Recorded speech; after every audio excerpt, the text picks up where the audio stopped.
I'll make a small story, and I think this is a story which has gone through many eyes and reading here and there. It's about 1492. We call it the fall of Granada. 1492, the fall of Granada. There's a preceding 7 to 8 years, centuries of civilization in Europe, when the Moors, the loosely called Arabs, or the Abbasid dynasty from the tip of Iran and Iraq, was transferring the knowledge of Asia to the Cordova of Emirate. So all the knowledge, mathematics to culinary habits, the way you cook today in a kitchen, from tapestry to you compose a music, was getting transferred to West Europe. Till that point of time, you can check from history, till about 13th, 14th century, Europe was never known as Europe. It was known as Andalusia, which means end of. So, tip of Iberia, Spain and Portugal, was known as And-al-Usia, which means the end of Asia. So Asia Minor was India, China, Persia. Asia Major, Asia Major. I'm getting excited to sit next to Sai, so I'm making mistakes. And Asia Minor is Anatolia, that's Turkey. And it goes up to Italia, which is Italy, so they're bearing the same names. And then finally Andalusia, which is Iberia. What happened in the Judeo-Islamic line of civilization, there was a conflict which was also going with the other line of the three Semitic religions, which is the Judeo-Christian. And that was opening up crusades at both ends of Europe. One was Iberia, I'm making the story smaller, and one was Constantinople. So between 1453 to 1493, there was a change in the fulcrum. It's like a Libra. And what happened? The Islamic supremacy of Europe in the West went down, and it slipped out of the hands and went into the hand of the Frankish kings. And then the other thing happened on the side, which is Constantinople. The Christian supremacy in Byzantium went into the hand of the Ottoman Turks. This is the backdrop. And then the entire Christian civilization in Iberia, including France, sort of absorbed and downloaded the entire Oriental wisdom and developed a vocabulary of science, technology, culture, and everything. And then the expedition started, which was sponsored by Ferdinand and Isabelle, the coloniality, which is whole of size concern. And we have people like the Basques coming to India, which is Vasco, and the Vasco da Gama and Magellan. And there was one guy, a very interesting person, who read the Indian scripts and saw that the earth is not really flat, it's actually round.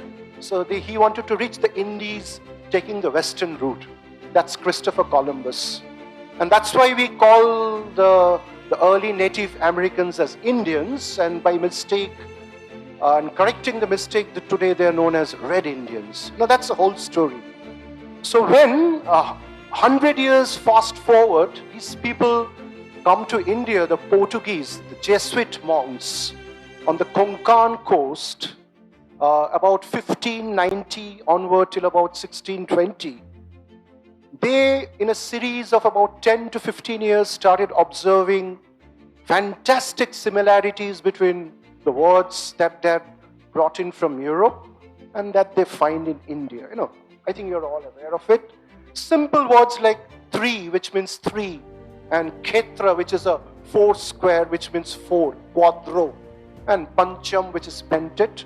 But very powerful words like the sarpa, which is a serpent, and then more scientific words like the jara, a three, which is the geriatrics, which is the science of old age, and asti pathi, which becomes osteopathy, and so on and so on, and padhatri, which becomes pediatrics. So they're very worried, 16th, 17th century. And this worry had two branches. One was linguistics and other was political economical. But they're looking for an answer. I'm making the brief, very quick. And then they found out a very interesting word in the Rig Veda, the Sama Veda, also partly in the Atharva Veda, but mostly in the Rig Veda, which is Arjo. And they saw different expressions of these special people with certain noble ideas, but having a bearing with colors of consciousness, which they interpreted to be skin colors, the colonial rulers. And when the colonial supremacy on Asia was gaining prominence, and the GDP of Asia as a whole, which was highest till about the 15th century, was collapsing, then the colonial rulers needed a theory, they needed a ism, they needed some kind of a package through which they could prove that about a few thousand years prior to the British and the Portuguese and the Dutch and the Germans coming to the Orient, there probably one earlier branch of Caucasus people who had either come from Europe and waiting in the steppes, or from the steppes they had moved to Europe at some point of time, and they're pretty nomadic, pretty barbaric. But when they enter Iran and particularly India, they all of a sudden become civilized. They start meditating, they start composing the sutras, and they formulate the language that they're speaking in the steppes, the Proto-Sanskrit, into a more formulated form of Sanskrit. And then some archaeologists like Montgomery Wheeler and others saw some archaeological evidence of some destruction in the Indus Valley. And then they say this must be an invasion which was caused by the people coming from the steppes. So much before we are coming to the Orient and re-civilizing Asia, and particularly India, there is a history in the passage of time about 3,000 years back, and they had a very interesting time period based on the biblical Asher-Lightfoot chronology of about 5,000 BC and nothing before that, by calculating the years of the Bible. And so they had to package everything within 2000 BC because it coincided with the Greek civilization and the dates of Buddha and Confucius and Lao Tzu in China. And they forged, they manipulated, and they organized a very interesting theory of a group of people, a huge horde of people coming from the Caucasus and invading Asia. The Aryans by skin, the Aryans by genetics, the Aryan by appetite, and Aryan by colonization. And this became the Aryan invasion theory. Now, why they did that? Because it had two advantages. One is they can distort the historic chronology of India and package the whole thing and contain the whole thing within 2000 BC.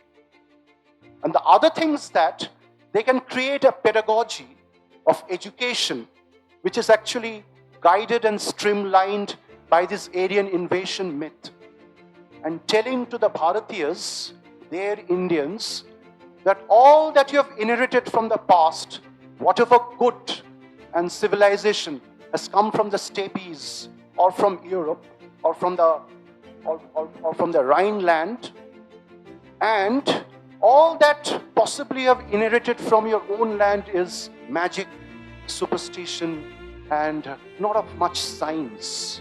So you need an education system which we are bringing right now. And this was broadly started by Thomas Babington Macaulay. Some of his speeches may not be true, but he definitely shuttled between India and the British Parliament a number of times. And he systematically reported the looseness of the Indian fabric, a land of assimilation. And it was taken up by a particular person in a very powerful way with the aid of Lord Cornwallis. His name was Randolph Winston Churchill. He was the father of Winston Churchill. So Randolph Churchill came to India and founded the missionary education on the one hand, and very systematically he started forming educational policies through which he started suppressing the traditional indigenous knowledge schools, the Gurukuls of India. And as a branch of that, he brought in the missionary form of education to India. We're not speaking against the missionary system right here. What we are trying to say, it was not both. They were not complementary to each other. It was an either-or paradigm. Either you take the missionary system and survive, or you don't take and perish. So this was the whole game theory of the Aryan invasion myth and how it got into our Indian education system and how our basic books of mathematics and everything, so that all they could trace from the fall of Granada, whether it's mathematics, science, which could have gone from India to the Europe at certain later point of time, had actually come from Europe to India at a much earlier point of time. Hence the Aryan invasion.